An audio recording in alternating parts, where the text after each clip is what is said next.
Confidence is not about being the loudest person in the room. It's not about showing off, chasing approval, or trying to prove your worth to others. Real confidence is calm. It's steady. It's the quiet power that makes people stop and notice without you having to demand their attention. And the highest form of confidence is this: when nothing shakes you, nothing provokes you, and nothing controls you. Most people go through life reacting to everything, to criticism, to rejection, to chaos, to the opinions of others, and every reaction takes away a piece of their power. But when you learn to react to nothing, you stop giving away your energy. You become untouchable. You move through the world with a kind of presence that is both rare and dangerous, the kind of confidence that cannot be faked. In this audiobook, we will break down exactly how to build that kind of confidence. You will learn how to silence self-doubt, control your emotions, detach from outcomes, and carry yourself with the authority of someone who needs nothing and fears nothing. Each chapter will give you practical steps and timeless truths that, if applied, will transform not just how you feel about yourself, but how the world responds to you. This is not about pretending. This is about becoming. So take a deep breath, clear your mind, and prepare to step into the strongest version of yourself. Let's begin. Chapter 1. Stop explaining yourself. One of the fastest ways people drain their confidence is by constantly explaining themselves. Think about it. How many times have you found yourself giving long, unnecessary explanations just so people wouldn't judge you? Maybe you were late, and instead of simply saying "thank you for waiting," you launched into a 5-minute speech about traffic, your alarm, or how your phone died. Or maybe someone questioned one of your decisions, and you felt the need to justify every detail just to feel understood. Here's the truth. Confident people don't do that. They don't live in apology mode. They don't scramble to prove themselves to everyone. Why? Because they know their worth is not up for debate. When you stop explaining yourself, you instantly project strength. Your words carry more weight. Your presence commands more respect. Now, I'm not saying you should become rude or dismissive. This isn't about arrogance. This is about knowing when to keep it short, clear, and firm. Instead of justifying every move, you learn to stand by your choices. If someone asks why you're doing something, you don't need a full essay. A simple, confident response is enough. Think about how powerful it feels when someone says, "I chose this because it's right for me," and then stops. No over-explaining, no backpedaling. Just calm certainty. That's confidence. Every time you explain yourself unnecessarily, you send a silent message. I need your approval to feel okay. But every time you keep it short and let your choice stand on its own, you send a louder message. I don't need your permission. Here's a challenge for you for the next week. Catch yourself in the act. The moment you start piling on excuses or long explanations, stop. Replace them with something simple, firm, and direct. I can't make it. I've decided to go this way. That doesn't work for me. And then be silent. Let the silence carry the weight of your confidence. At first it will feel uncomfortable. You'll feel the urge to fill the space, to justify, to soften your words. But with practice, you'll discover something life-changing. The less you explain, the stronger you feel. People begin to take you more seriously. And most importantly, you begin to take yourself more seriously. Dangerous confidence begins with this small but powerful shift. Stop explaining. Stop over-justifying. Trust your choices. Stand by your words. Because the moment you no longer feel the need to explain yourself to everyone, you've already taken your first step toward becoming untouchable. Chapter 2. Master your inner voice. If you want to become dangerously confident, you have to start with the voice that speaks the most to you, the one in your own head. That voice is either your greatest weapon or your biggest enemy. It's either building you up, or it's tearing you down. And here's the thing most people never realize. The way you speak to yourself in private eventually shows up in how you show up in public. Think about it. If your inner voice is constantly saying, "I'm not good enough, I always mess things up, people are probably judging me," how do you think you'll act when you walk into a room? Nervous, hesitant, small. But if your inner voice says, "I can handle this, I've done harder things before, I'm exactly where I need to be," you walk into the same room, taller, calmer, and sharper. Same person, different voice. And that difference changes everything. Confidence doesn't start with applause, achievements, or attention. It starts in your mind. It starts with the words you allow to echo inside your head. You can't control what everyone says about you, but you can control what you repeat to yourself every day.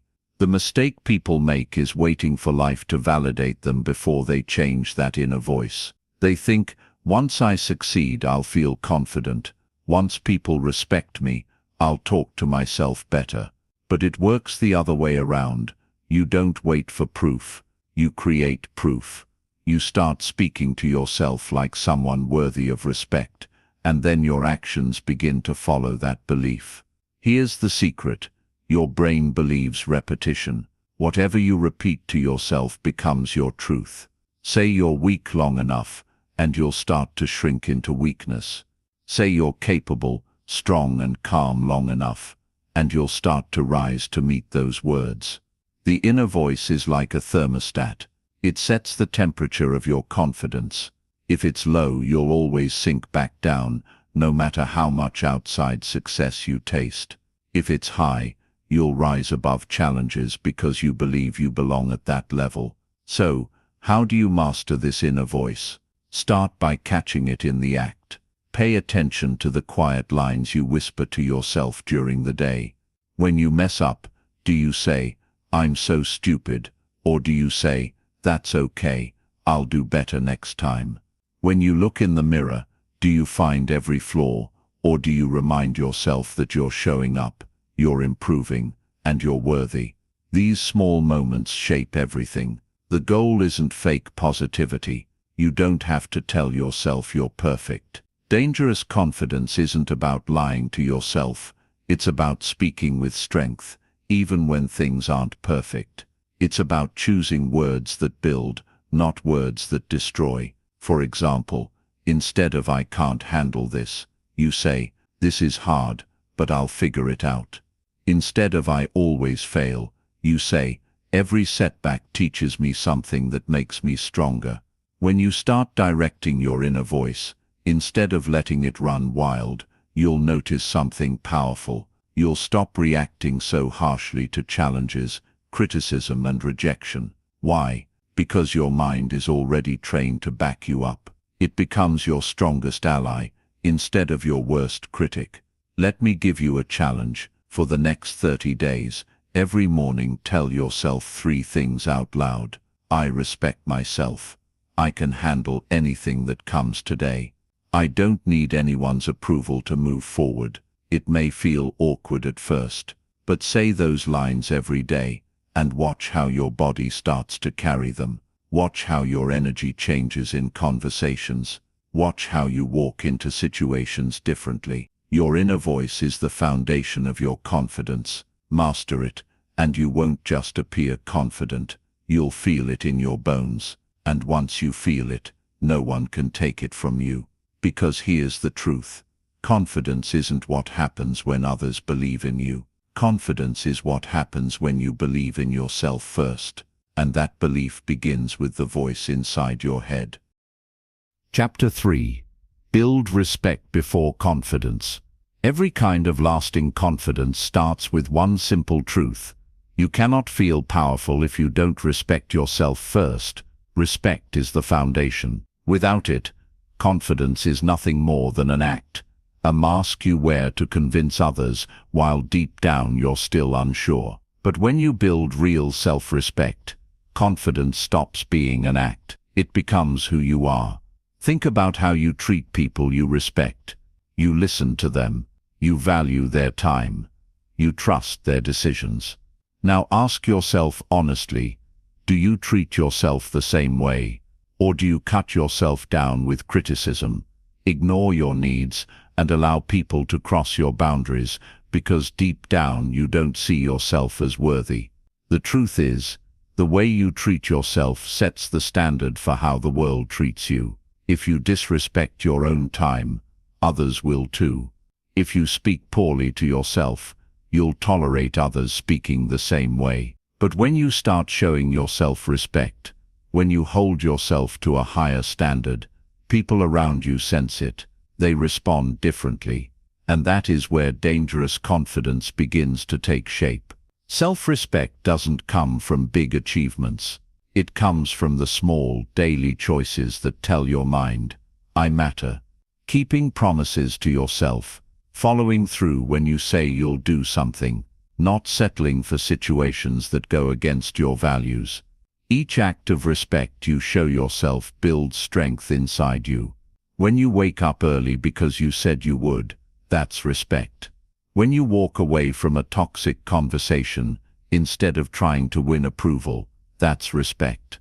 When you set a boundary and hold it, that's respect. Every one of these choices may look small on the outside, but together they create the deep, unshakable feeling that you can trust yourself. And once you trust yourself, confidence flows naturally. Here's the key: respect yourself first, and the world has no choice but to adjust. You no longer beg for recognition. You no longer explain or prove your worth. You know it, and because you know it, others see it. So if you want to build confidence that lasts, don't start with fake pep talks. Start with respect. Start with the way you talk to yourself, the way you carry yourself, and the way you hold yourself to a higher standard. Confidence without respect is empty, but respect that is practiced every day will eventually overflow into confidence so strong it cannot be broken. And once you've built that, no one can take it away. Chapter 4. Kill the need for approval. One of the biggest traps that steals confidence is the constant need for approval. You know what I mean? That itch inside that asks, do they like me? Do they agree with me? Am I good enough in their eyes? It's subtle, but it controls so many people's lives. They dress not for themselves, but for what others might say. They post on social media, not to share, but to be validated. They chase compliments, avoid criticism, and feel crushed when someone doesn't clap for them. Here's the problem: when your confidence depends on approval, it will always be fragile, because approval can be given, and approval can be taken away. One moment, people are cheering for you. The next moment, they're criticizing you. And if your self-worth rises and falls with their reactions, you'll live like a puppet, pulled by strings you can't control. The truth is, no one in this world owes you approval, and no one's opinion should have the power to define you. When you kill the need for approval, you free yourself. You stop chasing applause and start focusing on living with authenticity. You stop bending your life to fit other people's expectations and start building a life that feels right to you. That's where dangerous confidence comes from. Think about the people you admire the most. Are they the ones who try to please everyone? Or are they the ones who stand firm, even when people disagree? It's always the second group, because real strength is not in being liked by all, it's in being respected for standing true. Now let me be clear. There's nothing wrong with enjoying praise. There's nothing wrong with being happy when someone appreciates your work. The problem comes when you need it, when you depend on it to feel valuable. The moment you depend on it, you hand over your power. You give other people the remote control to your emotions. And let me tell you, people change channels fast. So how do you kill this need? Start small. Practice saying no without explaining. Practice making decisions based on what you know is right for you, even if others won't understand. Remind yourself daily, their approval is optional. My self-respect is not. You'll notice something powerful when you stop chasing approval. At first, some people won't like it. They might call you arrogant, selfish, or stubborn. But stay steady, because in time, those same people will begin to respect you more than they ever did when you were bending for their acceptance. Why? Because people may enjoy it when you seek their approval, but they admire it when you don't need it. Dangerous confidence is born when you walk into a room and don't wonder, will they like me? Instead you think, do I respect myself in how I show up here? That shift changes everything. It takes you out of the role of performer and puts you in the role of leader. The world doesn't need another person begging for likes, chasing applause, or waiting for permission.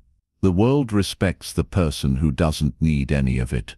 The one who moves forward with or without approval. The one who lives as though they already have everything they need inside. And that can be you.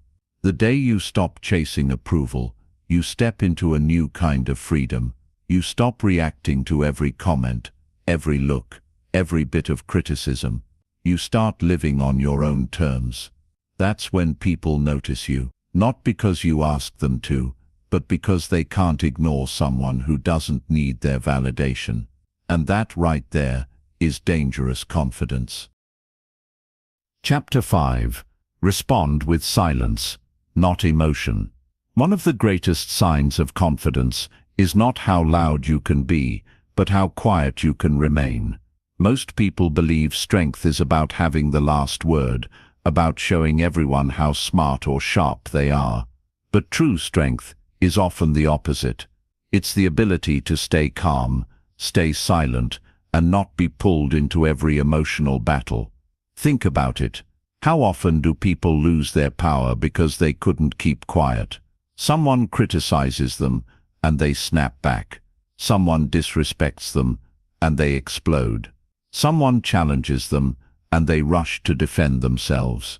In that moment, they think they're showing strength, but really, they're showing that their emotions are in control. And when your emotions control you, your power is gone. Silence, on the other hand, is disarming. It's unsettling. When people expect a reaction and you give them nothing, they don't know how to handle it. They push and you don't move. They attack and you stay steady. That's what makes silence powerful. It shows that you are not easily shaken, that you cannot be manipulated. Now, let's be clear. Silence doesn't mean weakness. It doesn't mean you let people walk all over you. It means you choose your responses carefully. It means you refuse to waste energy on pointless battles. When you respond with silence, instead of raw emotion, you buy yourself time to think. You give yourself space to decide if the situation even deserves your attention. Imagine someone trying to provoke you. Maybe they insult you in front of others, expecting you to blow up. Most people would take the bait. But if you stay calm, if you look at them and simply choose silence, suddenly the spotlight shifts. They start to look foolish, not you. Why? Because you've shown that their words didn't penetrate. You've shown that you are in control. There's another layer to this. Silence not only protects your power, it also makes your words stronger when you finally choose to speak. If you speak less, but with calm authority, people listen. They know you don't waste words. They know if you're speaking, it matters. That's how leaders talk. That's how confident people carry themselves. So how can you practice this? Start by noticing your triggers. Pay attention to the moments when you feel your emotions boiling. When someone criticizes you, when they disagree, when they mock, that's the moment to pause. Don't rush to react. Breathe. Let silence do the work for you. 9 times out of 10, you'll realize that you don't even need to respond. And in the rare times you do, your response will come from strength, not impulse. You don't owe everyone a reaction. You don't have to defend yourself every time someone questions you. You don't have to fight every little battle.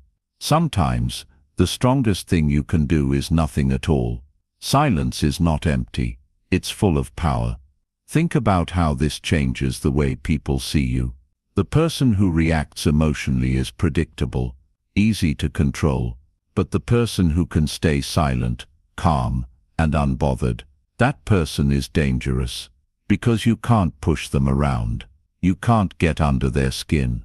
You can't break their focus. Dangerous confidence is not in shouting louder than others. It's in standing tall while others shout at you, and you don't move. It's in choosing silence when others expect a storm. It's in showing that your emotions belong to you, not to anyone else. The next time someone tries to pull you into their drama, remember this: silence is your shield, silence is your strength, and silence is your power. Use it, and you'll discover just how unshakable you can be. Chapter 6. Let your body speak first. Before you ever open your mouth, your body is already telling the world who you are. People see how you walk, how you stand, how you sit, how you look at them, and in just a few seconds, they've already formed an opinion, long before you've said a single word. That's the silent language of confidence, and it's often louder than anything you could ever say. Here's the truth: if your words and your body language don't match, people will always believe your body. You can say, "I'm confident," but if you're slouched over, avoiding eye contact, fidgeting with your hands, nobody buys it. On the other hand, you could say very little, but if your posture is strong, your eyes steady, your movements calm, people feel your presence. So what does it mean to let your body speak first? It means you walk into a room like you belong there. It means you stand tall, shoulders back, chest open, head held high, not in arrogance, but in quiet certainty. It means your handshake is firm, not rushed. It means you make eye contact without flinching, without darting away, without apologizing for being seen. Think about the people you naturally respect when they walk in. They don't have to announce themselves. They don't have to prove anything. Their presence says it all. That's not an accident. That's body language. Your body is always training your mind too. If you sit small, you feel small. If you carry yourself like you're hiding, your mind starts to believe you should hide. But if you sit upright, if you expand your posture, if you move with purpose, your mind receives the message: I am strong, I am steady, I belong here. The mind and body are connected. And if you want confidence, sometimes the fastest way to shift your mind is to shift your body first. Now don't mistake this for acting or pretending.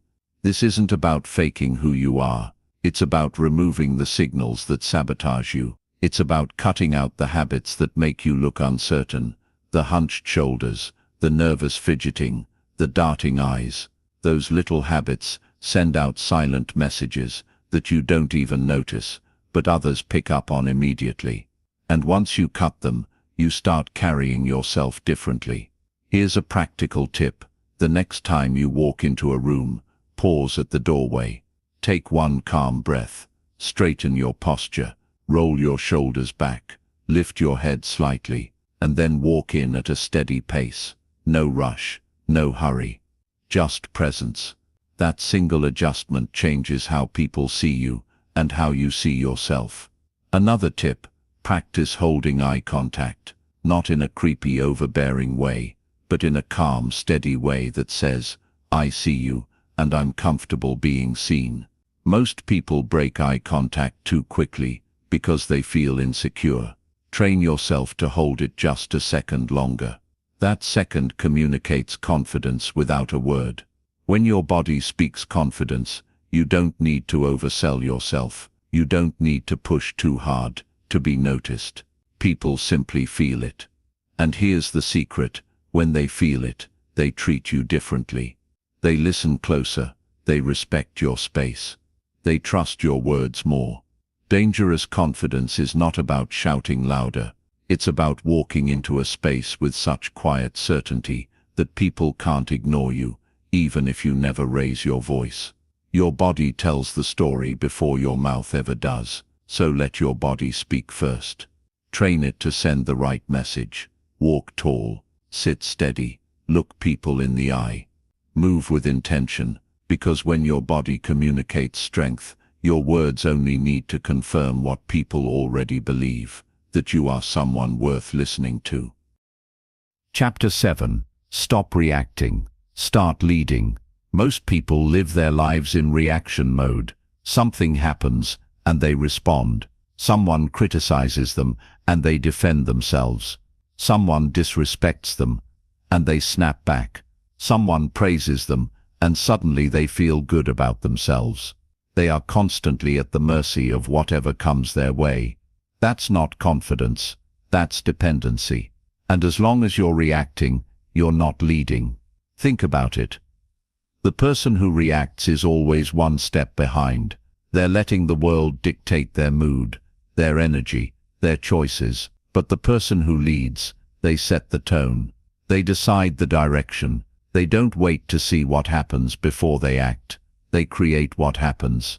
That's the difference between living as a follower of circumstance and living as the leader of your own life. Here's the hard truth.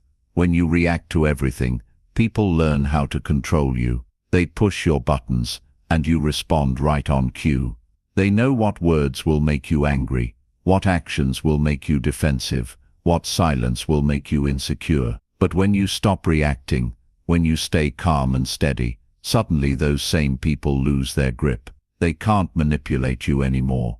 That's where confidence begins to look dangerous, because you become untouchable. Leading doesn't always mean leading others. It starts with leading yourself.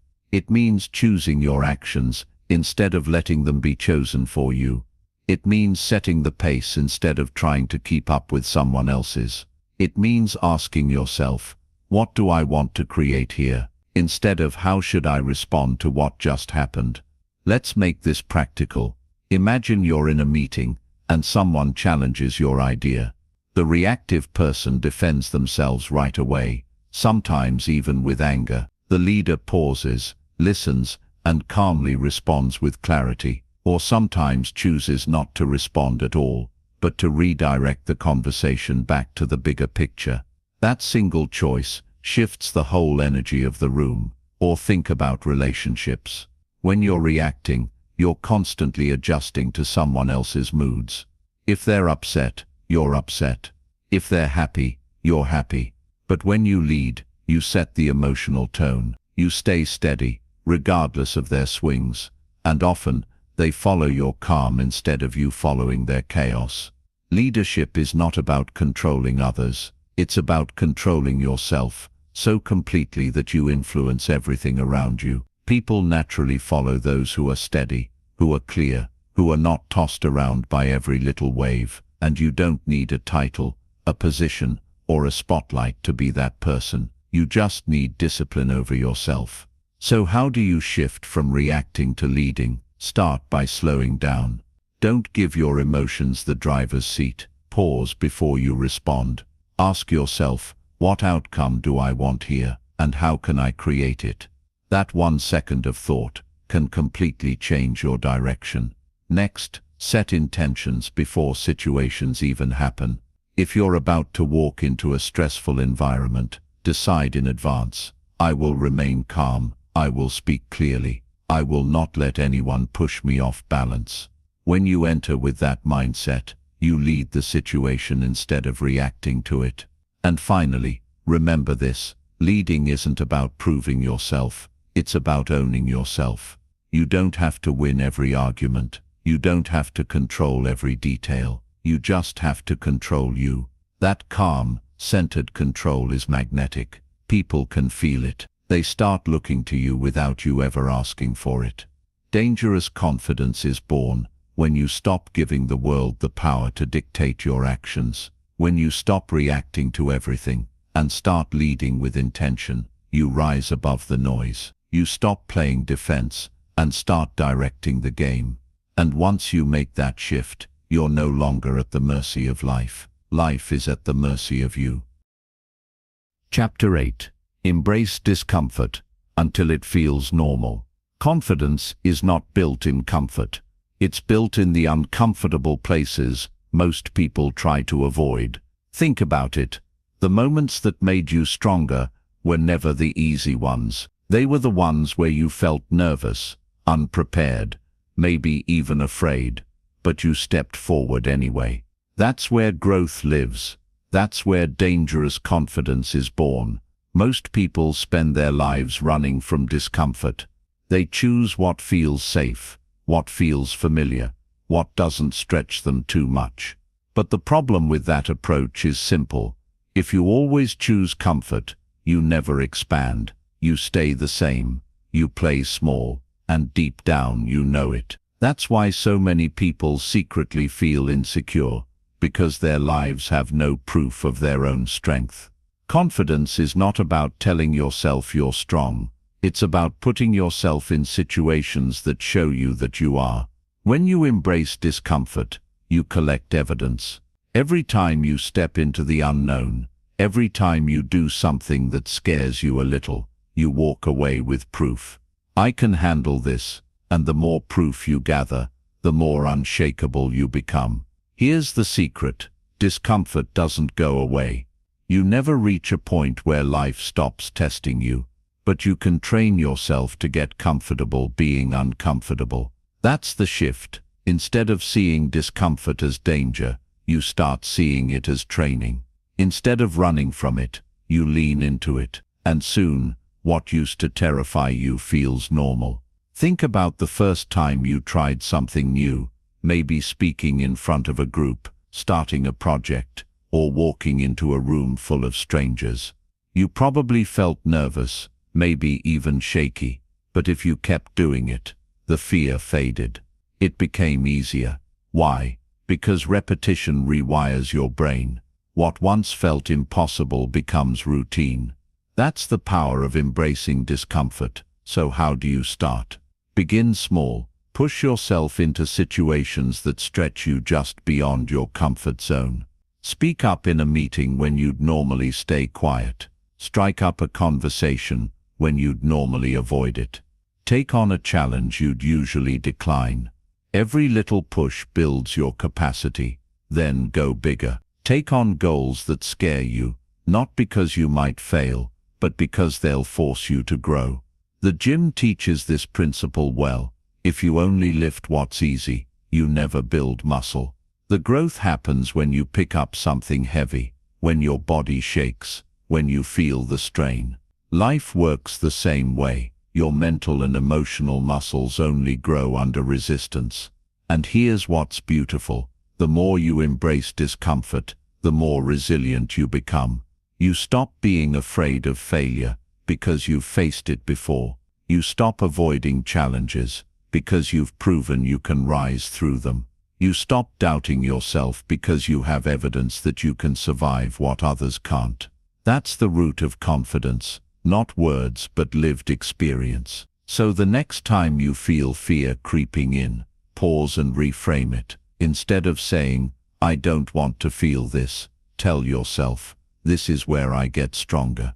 That simple shift changes everything. Suddenly discomfort is not the enemy, it's your greatest teacher.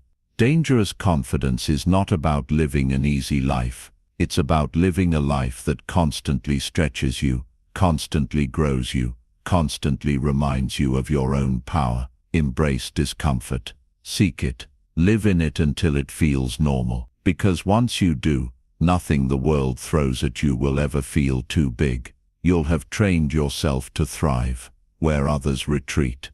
And that's when people begin to notice that quiet, steady power in you, the kind of confidence that cannot be broken. Chapter 9. Speak less, command more. Have you ever noticed how the most powerful people in the room are usually the quietest? They don't rush to fill every silence. They don't try to dominate the conversation with endless words. Instead, they wait, they listen. And when they finally do speak, everyone leans in. That is not an accident. That is confidence. Most people talk too much because they're uncomfortable with silence. They're afraid if they don't keep speaking, they'll lose attention, or worse, they'll be forgotten. So they pile on words, explanations and stories, hoping to convince people of their worth. But here's the reality. The more you talk without purpose, the weaker your words become. Confidence is not about how much you say. It's about how much weight your words carry. And the way to give your words weight is simple. Speak less, mean more. Every sentence should have intention. Every response should have calmness. Every pause should remind people that you're not rushed, not desperate, not trying too hard. Think about this: when someone speaks constantly, people tune them out. But when someone holds back, speaks only when it matters, people pay attention. Silence builds anticipation. Few words delivered with clarity build authority.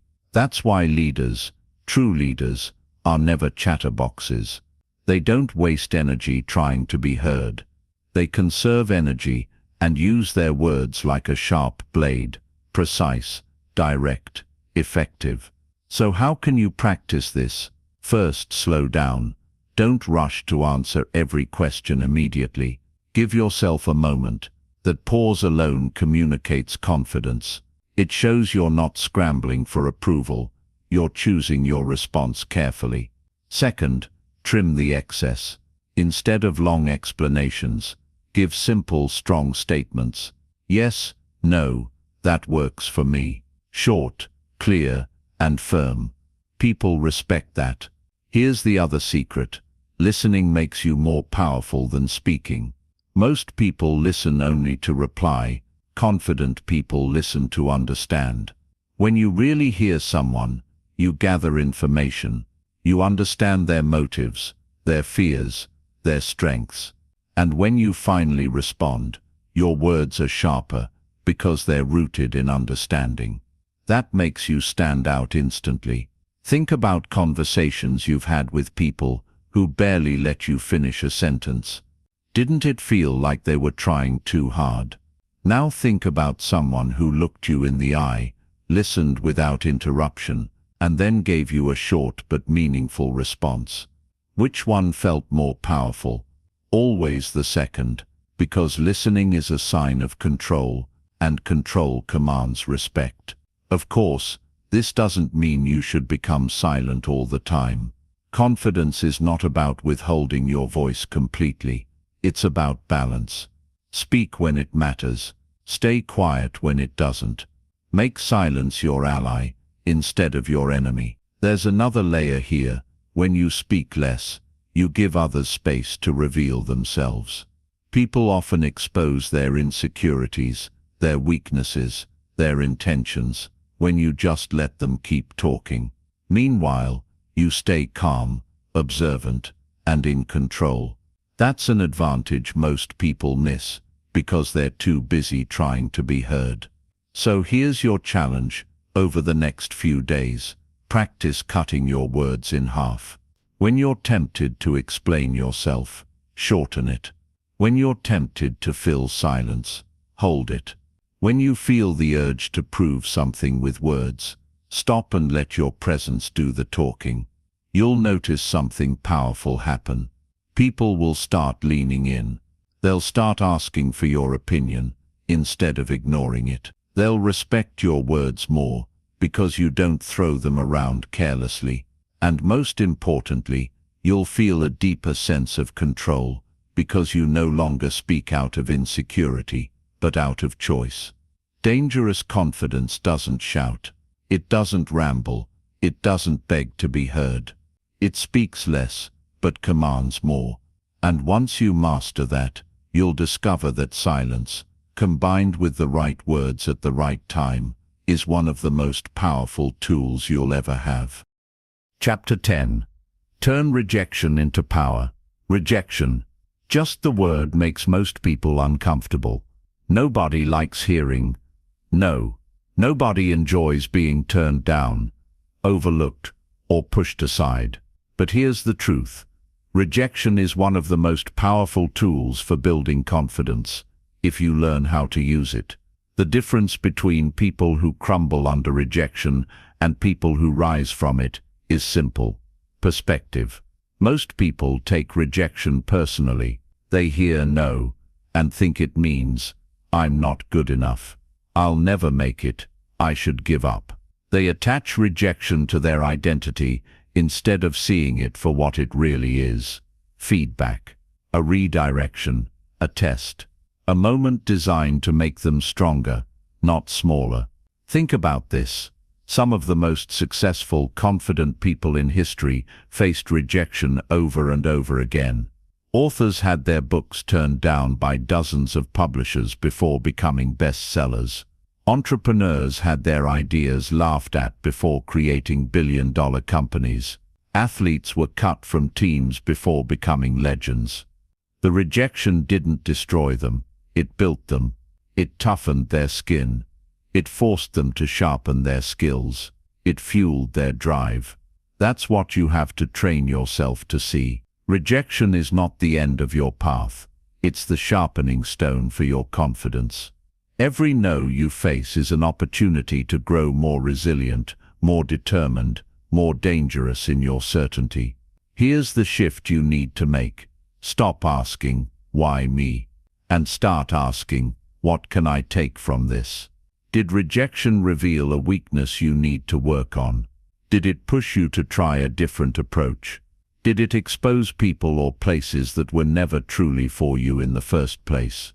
Every rejection carries a lesson, if you're willing to listen. And let's be honest. Rejection stings because it pokes at our pride. It makes us feel exposed. But that sting is exactly what makes it powerful. It wakes you up.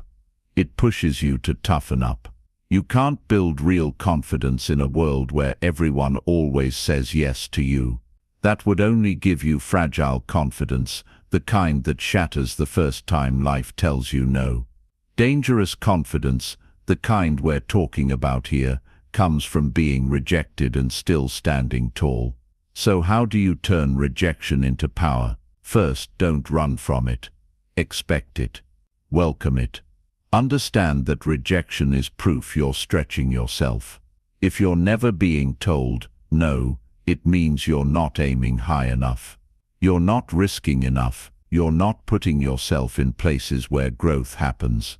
Second, detach rejection from your worth. A no to your idea, your request, or your effort is not a no to your value as a person. It's just information. Nothing more. Learn to separate the two, and rejection loses its ability to crush you. Third, use rejection as fuel. Let it light a fire under you. Let it push you to prove not to them, but to yourself, that you are capable of more. Think of every rejection as a weight in the gym. Each one makes you stronger, if you keep lifting. Here's a mindset you can carry. Every no brings you closer to the right. Yes. Every door that closes forces you to find a better door. Every person who turns you down makes room for the people who truly value you. Rejection clears the path for what's meant for you, but only if you keep walking forward. Dangerous confidence is not built by avoiding rejection. It's built by facing it head-on, over and over, until no doesn't scare you anymore. Until you realize rejection doesn't define you, it refines you. So the next time you hear no, don't shrink. Don't retreat. Stand taller. Tell yourself, good, this is my chance to grow. This is proof I'm in the arena, not sitting on the sidelines. And then keep moving forward. Because the person who is no longer afraid of rejection is unstoppable, and that person can be you. Chapter 11. Detach from outcomes. One of the strongest moves you'll ever make in life is learning to let go of the outcome. Most people tie their entire sense of worth to results. If things go well, they feel good. If things fall apart, they feel broken. Their emotions rise and fall like a roller coaster because they're attached to what happens next.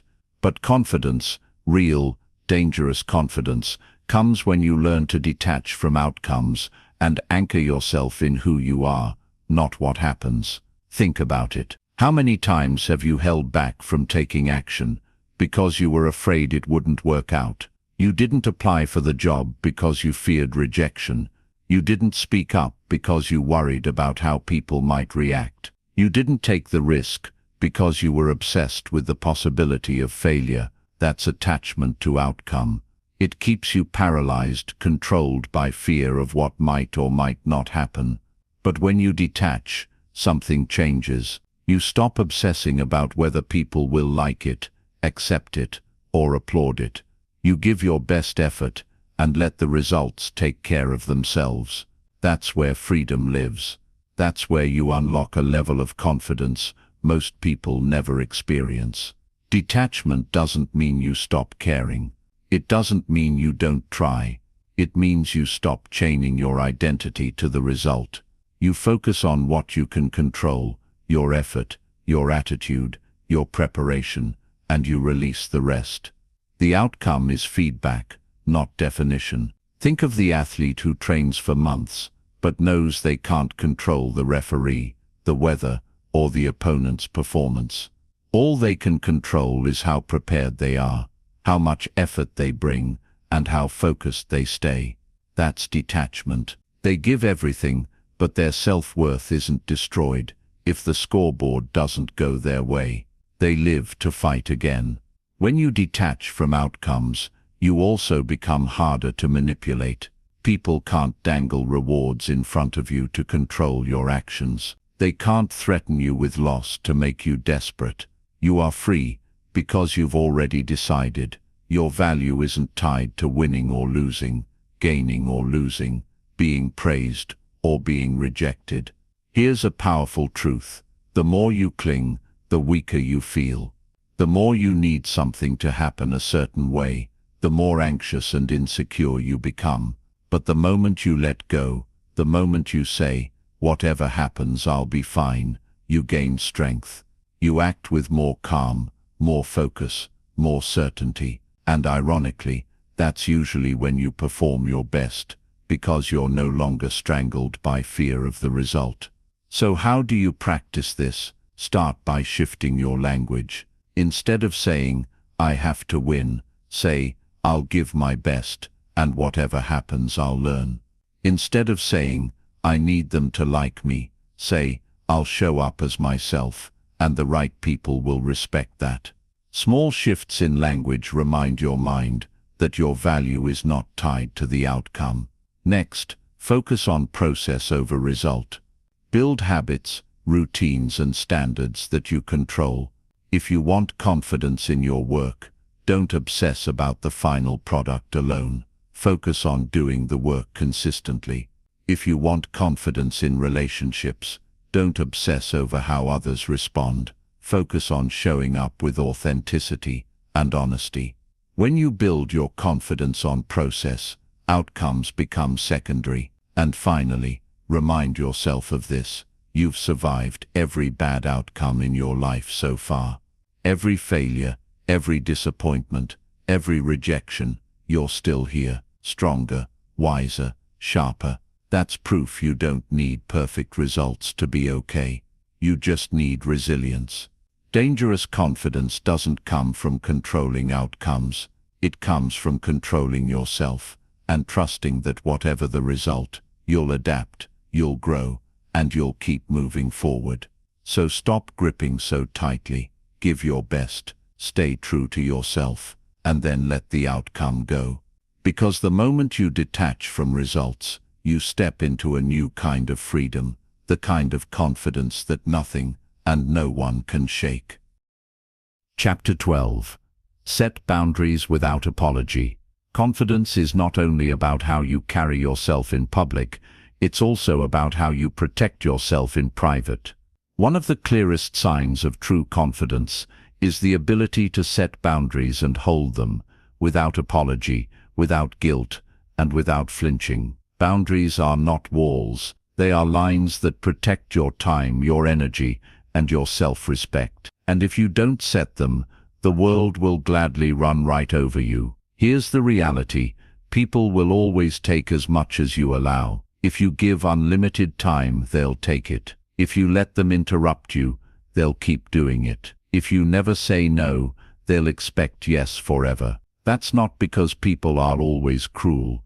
It's because human nature pushes against limits. And if you don't have limits, you'll always feel drained, resentful, and powerless. Confidence means you know your value. And when you know your value, you protect it. You don't throw your time away on things that don't matter. You don't allow toxic people to drain you. You don't keep saying yes when you know inside your answer should be no. Saying no doesn't make you selfish. It makes you strong. It proves that you respect yourself enough to protect your peace. Think about how many times you've said yes just to avoid conflict. Maybe you agreed to plans you didn't want, took on work you couldn't handle, or allowed someone to speak to you in a way that made you feel small. Each time you did, a little piece of your confidence weakened. Not because of what they did, but because of what you allowed. Confidence grows when you decide, this is where I draw the line. And here's the key, you don't need to justify your boundaries. Too often, people over-explain. They say, I'm sorry, I can't, because followed by a long list of reasons. But the truth is, no is a complete sentence. That doesn't work for me. I'm not available. I've decided not to do that. Short, calm, and unapologetic. That's strength. That's clarity. At first, setting boundaries feels uncomfortable. You'll feel guilty. You'll worry people will think you're cold or unkind. But over time, you'll realize something important. People actually respect you more when you have boundaries. They may not always like it in the moment, but they learn to take you seriously. They see that you are not easily manipulated, not desperate for approval, not willing to sell your peace for temporary comfort. And here's the bonus. The right people, the ones who genuinely care about you, will respect your boundaries. They'll honor them.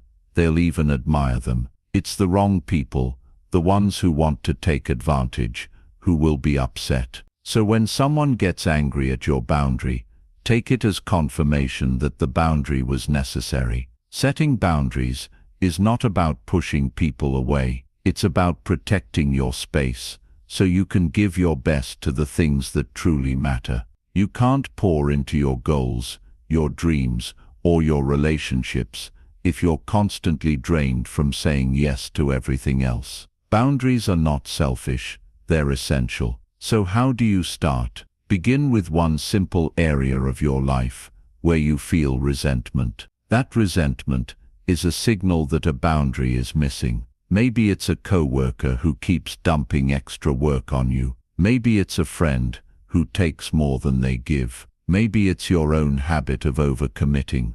Wherever you feel that tension, that's where a boundary is needed. Decide your line, then enforce it calmly. Confidence is not about pleasing everyone. It's about living with integrity to yourself. And integrity means protecting what matters, even when others don't understand. Dangerous confidence is when you can say no without shaking, when you can hold your ground without guilt, when you can protect your energy like it's the most valuable resource you own, because it is. So set your boundaries, hold them firm, and never apologize for respecting yourself. Because once you master that, you'll discover that real confidence doesn't just come from what you say yes to.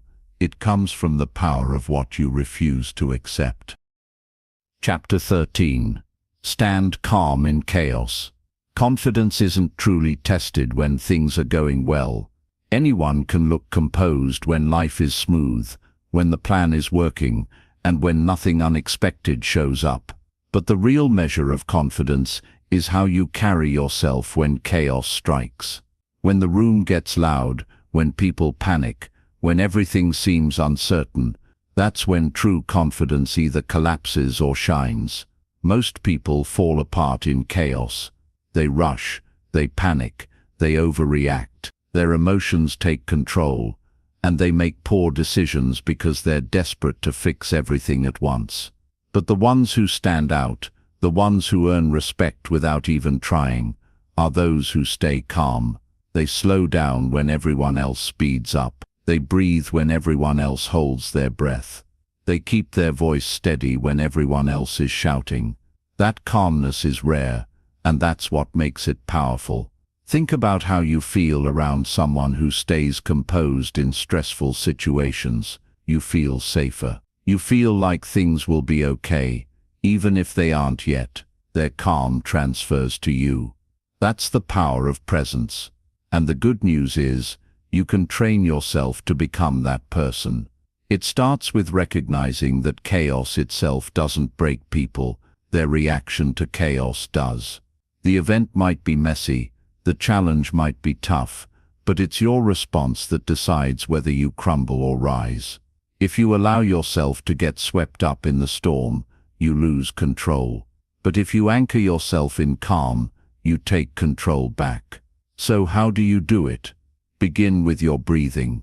When chaos hits, your body's natural instinct is to tense up, breathe shallow, and prepare for fight or flight. That's when you must take control of your breath. Slow, steady breathing tells your body, I am not in danger, I am in control. That one small act creates space between the chaos and your reaction. Next, manage your pace. In stressful situations, people tend to rush, as if speed will solve everything. But rushing often leads to mistakes, and mistakes create more chaos. The confident person doesn't hurry. They move deliberately, with clarity. Their pace communicates, I am steady, I am not rattled. Then keep your voice low and calm. Chaos feeds off noise. If you match that noise with panic, you add fuel to the fire. But if you speak slower, softer, more grounded, people listen. You instantly shift the energy. Even if you don't have all the answers, your calm tone reassures others and positions you as someone to trust. Standing calm in chaos is not about pretending nothing is wrong. It's about refusing to let the chaos own you. It's about keeping your center when everything around you tries to pull you off balance. And when you do this consistently, people begin to notice. They see you as reliable. They see you as strong. They see you as a leader, even if you never asked for the role. But here's the deeper truth. Staying calm in chaos isn't just for others, it's for you. Because every time you stay grounded when life gets messy, you remind yourself of your own strength. You prove to yourself that storms don't break you, they reveal you. And that proof builds a confidence that lasts far beyond the moment. So the next time life throws chaos your way, and it will, pause. Breathe, slow down, anchor yourself. Decide in that moment that you will not be another panicked voice in the storm. You will be the calm in the room. Because dangerous confidence doesn't scream in chaos. It doesn't run. It doesn't collapse. It stands tall, steady, and calm, no matter how loud the storm gets. And when you master that, nothing in this world can truly shake you. Chapter 14. Train until skill becomes certainty. Confidence isn't magic. It doesn't appear out of thin air. It isn't just a mindset or a positive affirmation whispered in the mirror. Real, lasting confidence is built on something much deeper: competence. When you know you've put in the work, when you've trained yourself until a skill becomes second nature, you stop hoping you're good enough and start knowing you are. That shift from doubt to certainty is where dangerous confidence is born. Think about anything you've ever mastered, big or small. Maybe it was learning to drive, cooking a dish, or speaking in front of a group. At first you were nervous. You questioned yourself. But the more you practiced, the smoother it became. And one day what once felt terrifying started to feel natural. That's the power of training. Repetition turns fear into familiarity. Most people want confidence without putting in the reps. They want to feel certain before they've earned certainty. But it doesn't work that way. You don't wait to feel confident in order to act. You act again and again, until your actions create confidence. The truth is, skill builds belief. Every time you show up, every time you practice, Every time you push through mistakes, you carve confidence into your bones. And here's the key. It's not just about practicing, it's about practicing with intention. Half effort doesn't build confidence. Going through the motions doesn't create mastery. You have to push yourself past easy comfort. You have to stretch your limits. Because when you know you've trained harder, longer, and sharper than most people ever will, you walk into any room differently. You don't have to brag about it. You don't have to convince anyone. The certainty shows in how you move, how you speak, how you carry yourself. Think of a professional athlete stepping onto the field. They don't stand there wondering if they can do it. They've already trained for it 1,000 times. The repetition has built muscle memory. Their body knows what to do. Their mind knows they can handle the pressure. That's what training gives you. Certainty that no one can take away. Now imagine applying that same principle to your own life, to your career, to your communication, to your relationships. Imagine putting in the kind of practice where your skills are so sharp, you no longer question yourself, you just perform. That's the kind of quiet power that people feel without you having to announce it. So how do you start? First, identify the areas where doubt holds you back. Is it speaking with confidence? Is it leading others? Is it staying calm under pressure? Then commit to training that skill deliberately. Read, study, practice, and repeat until it becomes second nature. And don't quit when it feels uncomfortable. That's the sign you're actually growing. Second, embrace mistakes as part of the process. Every stumble is a lesson. Every failure is practice. Confidence isn't the absence of mistakes. It's the ability to keep going until those mistakes no longer control you. Third, measure your progress. Look back every few weeks and notice how far you've come. Confidence grows when you can see your own improvement. When you realize that what once scared you is now routine, something inside you shifts permanently. Here's the beauty of this approach. No one can take away what you've trained for. Compliments may fade, approval may vanish, but skill that stays with you, and skill builds certainty. Dangerous confidence isn't about puffing up your chest or pretending you're fearless. It's about doing the work behind the scenes until you can step forward with calm assurance. Until you don't have to tell yourself, "I think I can."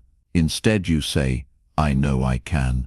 Train until the skill becomes certainty, because once you reach that point, you'll discover that true confidence doesn't need to be loud.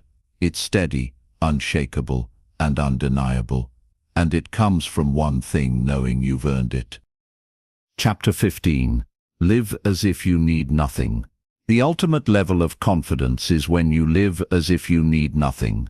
Not because you don't enjoy success, recognition, or relationships, but because you're not dependent on them.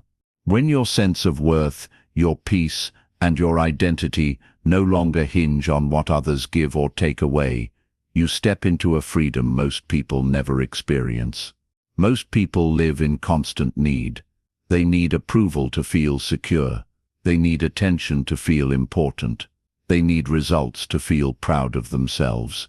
And because they need, they chase. They chase validation. They chase applause. They chase things that slip through their hands the moment they grasp them.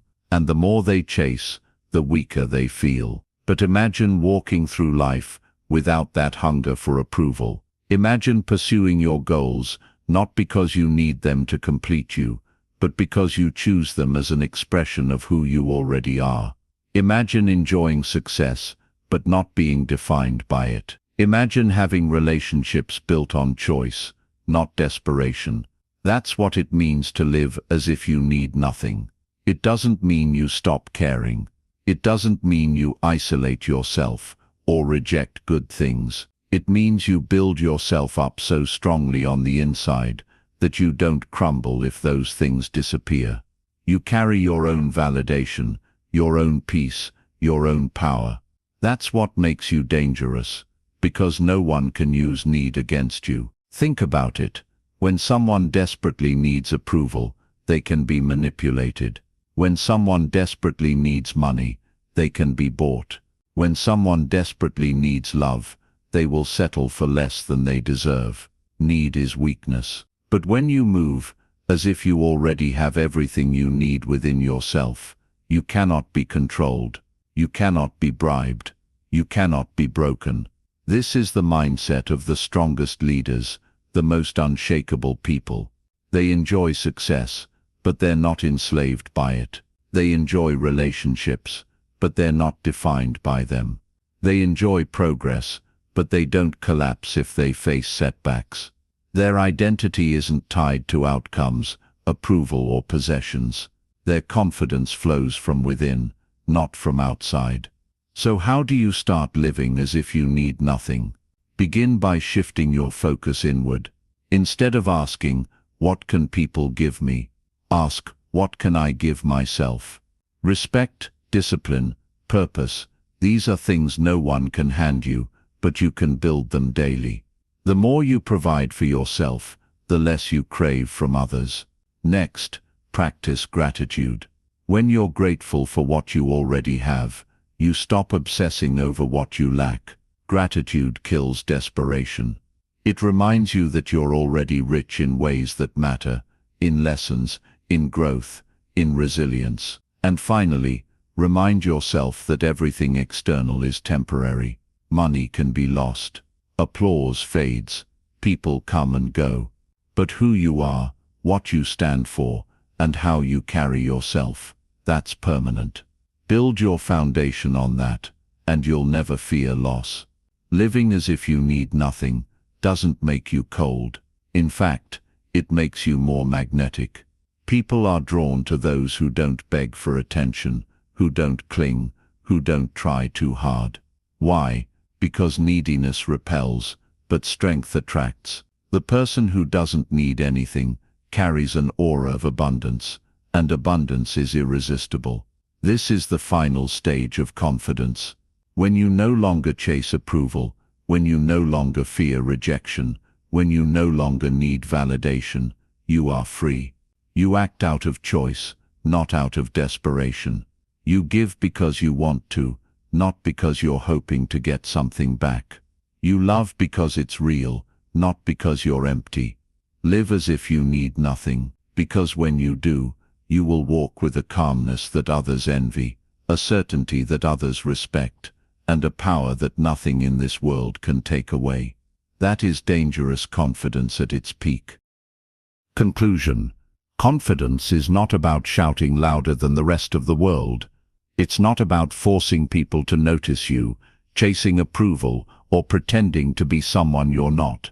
Confidence is calm, it's steady. It's the kind of presence that doesn't need to prove itself, because it already knows its own value.